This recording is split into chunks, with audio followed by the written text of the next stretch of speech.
Everyone thinks you're successful, how to get to that next level. And for every single one of us, no matter where we are, right? Just in the beginning and you're creating some successful momentum, maybe you're a centimillionaire, maybe you're a decamillionaire, maybe you're a billionaire, maybe you're somebody who's just crossed the six-figure threshold in income for the first time.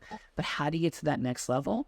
There's a formula. And that formula says what you do for any business building you have is intentionally create shared experiences. If there's no intentionality around how you're creating shared experiences, where you're generating your ideal potential clients, ecosystem partners, speaking opportunities, if that's not a part of what you're doing, then we're not making it to the next level. And if you're doing it already, do it more often, tighten the frequency, and know this, that you can communicate with and build relationships with the most extraordinary and amazing people if you're introducing them to people they want to meet. Sounds complicated? It's easy. It's what we do every single day. If you're interested in more, You're Becoming Unblinded Business Accelerator is coming on August 30th. We'll break down how we do it with professional athletes, with celebrities, top attorneys, accountants, financial service providers, coaches, trainers, speakers, authors, real estate professional investment bankers. Come and listen and learn how you could take it to the next level no matter how successful you are already. I'm Callagy.